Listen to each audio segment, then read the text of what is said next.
Grow Great is a city government leadership podcast with Lisa Norris and me, Randy Cantrell.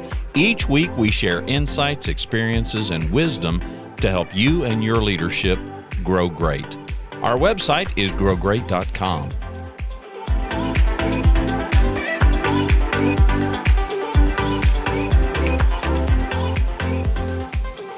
All right, so we've talked in our multi-part series, Randy, on hybrid work teams and what makes those work. Every time, by the way, we've done this is 2 series back to back. I don't want people thinking, well, here we go again. We got another part. This is a second series that we've done. We'll give it a break after this one. So.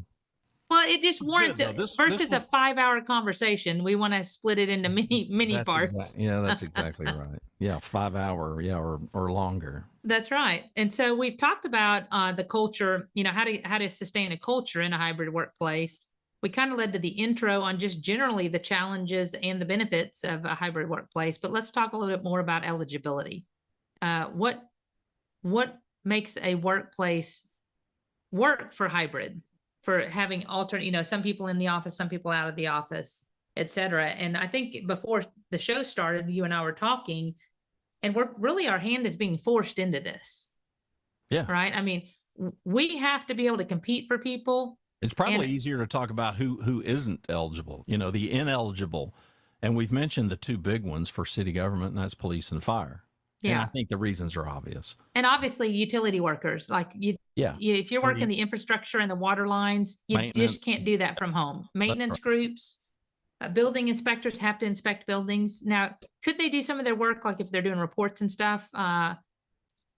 You'd have to explore that. But you're right. There's just some groups that can't do it. So, and that leads to the segue of what makes somebody eligible. In my opinion, the key, somebody that, as long as they're not in that ineligible group, they're going to be eligible at some point. Well, and it's exactly that. It comes down to the scope of the job, the duties and the responsibilities and the tools needed to perform it. If those have to be in the city and boots on the ground in order to do that, obviously those jobs are going to be ineligible to work from home, but you're going to have to define them. Right. If it can't easily and conveniently, especially if you're a high customer service operation like Grand Prairie is, if it can't be done to those standards remotely, then it won't be done. That's right. But just tap the brakes, because there may come a time where it can be done. Because we don't know what the future holds. The landscape has changed from 2020 significantly for all of us. All of us redesigning these beautiful buildings and workspaces that now have few people in them. Yep. I go to Sam's yesterday. So yesterday we're recording these in advance. Big shock.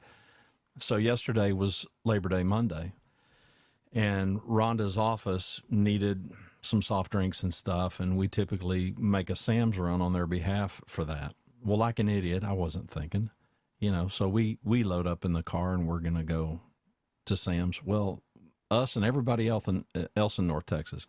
So we go in. I've never seen this. So we go in, and the lady, at the front that checks your ID and whatnot, your membership, there are no carts. And people are lined up waiting for the cart guys to go fetch these things. And I said, I've never seen this before. And I've been a Sam's member for decades. And she said, it's been this way all day long. Now, football season has begun, so people are buying TVs like crazy. But I mean, the checkout counters they are, and it's mostly self-checkout. There's 10 people in every lane. So I have the app. Sam's Club has an app, and you can scan your products with your phone, check out on your phone, and just stroll right out. Well, now that's what I do anyway, but I sure was doing. Now, she hadn't seen this. So we put something in the cart, Cokes or whatever. I just shoot the barcode. Bam. It confirms it. I keep adding to it. I'm like, yep, that's all I want. I slide with my thumb. I'm going to pay for it. And we just stroll right on out. And meanwhile, there's all these people. There's hundreds of people in the checkout. I mean, I don't know how old that app is. That's just one illustration of, even in a physical world where you got to go get the stuff and put it in your shopping cart, but there is this technology. I encountered a human when I walked in who checked the ID, and I encountered the person at the door when you check out who checks the digital receipt. I held up my phone, she scanned the barcode and did the checkout. I didn't encounter anybody else. That would not have been possible, I'll dare say, 5 years ago. So the No, technology. because we've all been in Sam's or Costco, and I mean, it's like, please, you're on the right side, cart's on the left side. Yeah. I mean, there was no trust. It's like, I need your card, I need your ID, That's right. pay. I mean, but they had complete control of your products, right? And Yeah. checking them out. Yeah. So the work looks different, but if you think about yourself as a shopper, that looks very different. I would dare say most everybody listening to us, the majority of your retail shopping dollars go to Amazon. Well, that used to not be the case, but that's the case now. And look at Walmart. Walmart used to be predominantly, they'd have 3 or 4 self-checkout, and all the rest were people. Yeah. And now you've seen them completely. Now the Walmarts I go to, both ends have like 20 self-checkout, and Right. they've got like 5 aisles in the middle of, if you want a person to check you out. And half the time they're not manned. Half of them are closed down. Right. Because they don't everybody is need more it. efficient themselves checking stuff out than waiting in line Well, and the for people a customer buying, to check the them. I mean, people a buying client stuff, to check them. the people buying stuff online and then going to pick it up, pulling in one of those numbered bays, and The you wait for them to curbside. get out to your car. So all of that just speaks to the technological changes, which I think are going to continue to change. People that we may think, well, they're not eligible today. Well, just wait. Some road maintenance, utility workers, police and fire, like we said, technology is never going to alter. It's going to impact their workflow and their ability to be efficient, but it's not going to eliminate their need to be present. That's right. So there's a human component to that has to be present. Yeah, to well, serve. it's hands on a tool, it's hands on a gun, it's hands, on a fire hose, but or in the case of paramedics, hands like a Correct. doctor, hands on the Yep. person. I mean, you can't just have That's right. a robot come in and do that for you, because each circumstance is human and it's different. Yep. So, we talk about that. So the scope of duties is key. I mean, all that goes back to that very point. The scope of duties is key, and it is evolving and it is changing, and we have to adapt to survive, or we're not going to have workers. So we are going to have to figure out where we need workers and where we need to compete for workers, and what that workplace needs to look like to secure them, to secure the people needed to do the jobs. Secondly, we've talked a lot, about equality. Equality, it's, you hear it, it has to be fair. You and I talked about it has to be equal, and equal or fair. They're 2 different words. And so much of that, it comes down to, if you are going to do a hybrid citywide or corporation wide, we have to figure out what that looks like to make sure there's no one group getting more benefits than another group unless it's warranted. For instance, the big discussion is, should we do 1 or 2 days work from home? And I think it's important that as a city, we keep that fairly consistent, because people talk. You don't want one group saying, well, I'm fully remote, and another group saying, well, why can't we be fully remote? That creates internal tension that you don't want to have, that you want to limit. So there is a component of it when you're talking about eligibility to make it consistent, which to me rolls up to a policy. We had to implement a telecommuting policy. It just gave guidelines of, if you are going to telecommute, here's the basics. Right. It wasn't extensive, but it is a policy that outlines the basic expectations and components. Because why do rules need to be stated? Because somebody breaks them. Yep.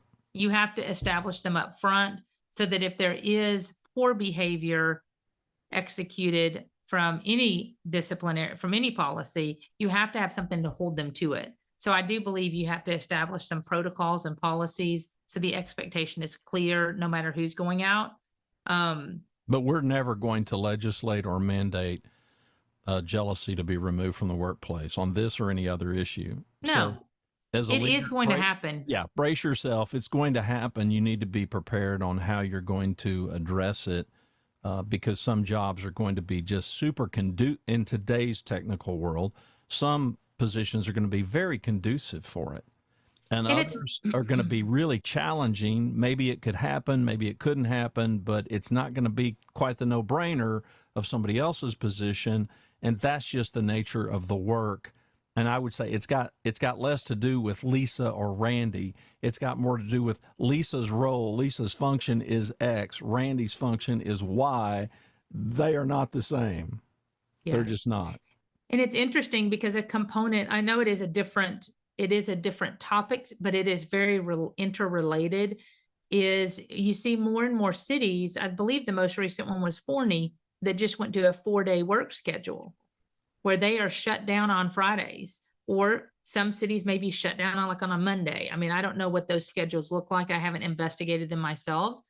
We always call that, there's a hybrid work schedule, which is alternate work site and in-person work site, like at City Hall. And then there's flexible schedules, which means instead of working 8 to 5, you might work 7 to 4, 7:30 to 4:30, 9 to 6, whatever. And there's typically some core hours defined. But you're kind of seeing a blend here, because it gets to the same point. If you were doing a 4-day work week, you cut out a day of utilities and infrastructure needs and water and, all this other stuff. But at the same point, as with our other discussion, you have to figure out at your city, does that work? Will that work for you? As you look at that, you have to consider, should we have, I call it pods, that our fire chief during COVID went to pods where he had certain stations that may have been open, to keep everybody together, things like that, so that COVID didn't spread. But maybe there's a section like where we have a huge city hall. If we were to consider that moving in the future, it might be that you have to look at a pod, because there may be some workers that can't do 4-day work weeks. So is a childcare issues. Is a pod like a physical? Maybe a section that you can plug and play. I call it plug and play. You can come in and work where they don't have to, one person's in HR, one person's in building inspections, one person's in marketing. Gotcha. You have a pod they can plug and play. A common workspace. Yes, exactly. Okay. So, but every organization looking at that has to assess what are the pros, what are the cons, and listen to the employees. What are the needs that we need to address to make it effective? And that's no different than a hybrid workplace if you're considering it for eligibility. What would make it efficient? I do believe it's very important that you listen to your people. You may not be able to make every one of them happy, but if you hear them, you could probably eliminate some of the concerns by understanding what the questions are. How would it work? What is expected? Do we have to provide our own equipment? All of those are factors. And as we mentioned, the eligibility needs to really focus on also, you need to manage them well if you have non-exempt or hourly workers, and make sure that they're just not working extra hours and just reporting 7 to 4. That can be challenging in and of itself, no different than it is at work. If they come in early, you need to not be logging on. You can eat at your desk. We don't want you starting work until X time. Making sure they're balancing an 8-hour day, whatever that looks like, or whatever their work schedule is, 9 hours, 10 hours, whatever. So all of those eligibility factors, they're the same things you have to consider, whether they're physically here or whether they're elsewhere. And work schedules are one of those. How will we define in our telecommuting policy and in our memo that they have to sign, we define what their work hours are and what their lunch is. So if they want to work, I don't know what it would be. Let's say it's normally 8 to 5 and they want to work 8:30 to 5. Well, then that means they only get a half an hour lunch, and we define it. And in our policy, we just make sure they tell us, I'm out for lunch, I'm back from lunch. Right. Not that we don't trust them, but it lets us know when they're away and they're not going to be responsive. Right. So it's communication. It's what I call good communication. I tell them, it's not that I'm checking in on you, but I let you take out your lunch whenever you need to. If you needed, you have somebody coming to install a dryer and you need that 1 hour from 10 to 11 instead of 12 to 1, then that's your lunch hour. I don't care when you take it. Right. but it's all about good communication. And that is part of, we talked about culture in the previous episode, but also that goes with the product. I mean, I'm sorry, the eligibility too. You have to have a team that communicates well and understands the expectations around that communication to make them eligible to work and to demonstrate productivity as part of that eligibility.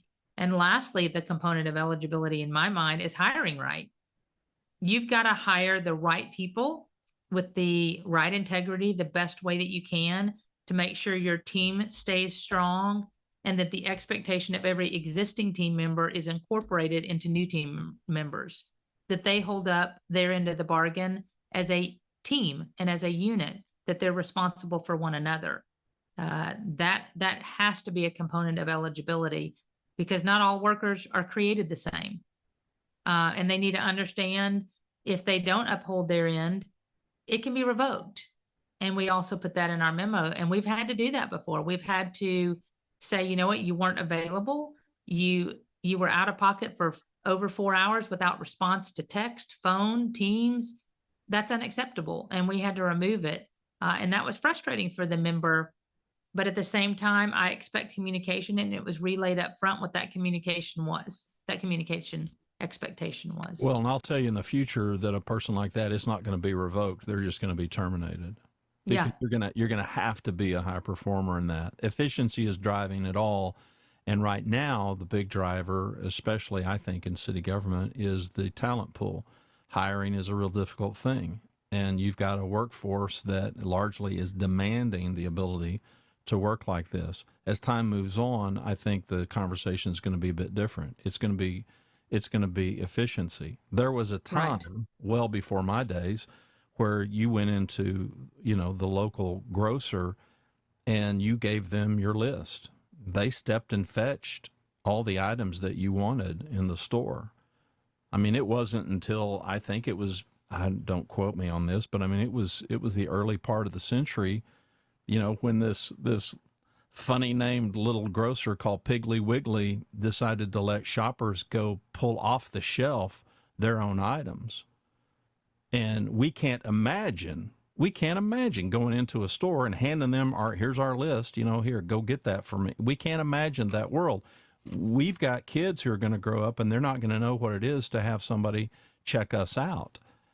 And as you said about the self-checkout, and you hear some older folks moan and groan about it, but if given the opportunity to have somebody check me out or to check myself out, I'm in self-checkout all day long. Every time. I'm more efficient. Every time. And that's what's going to happen. The efficiency is going to be driving this bus. And so right now we're approaching it. And here's the lesson. The lesson is we've entitled this series Figuring This Out, because we're going to have to continue to do that. This isn't a one size fits all, and it's not. That's okay, right. we're gonna figure out for 2023. This is what it'll look like. It's going to look different in 2024, and it's going to continue to evolve and look different. But there are jobs right now that I'm sure many people in our audience can't fathom that being a remote job, that are going to be drop dead easy, easy remote jobs in the future. They may not be today, but they will be.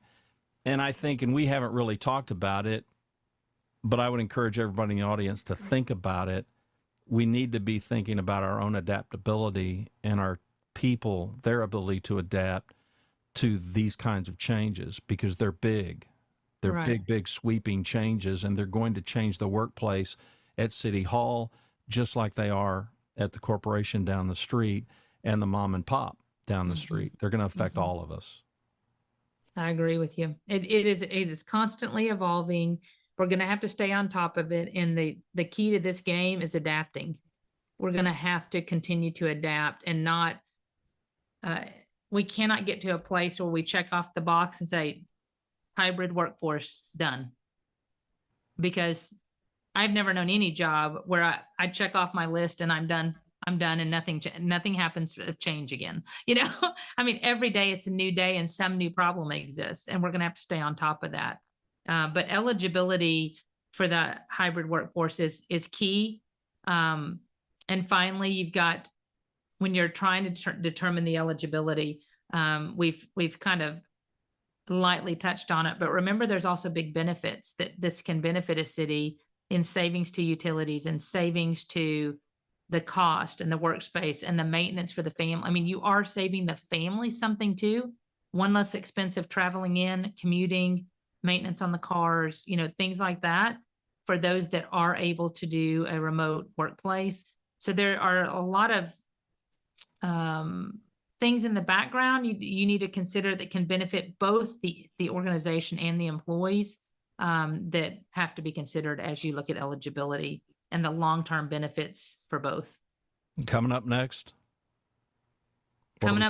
We've got productivity and connectivity. Connectivity not being necessarily just the computers connecting, but how do you connect to one another in a remote workplace? Because you've got to do that to keep mental health and just teamwork connections for a high-performing team.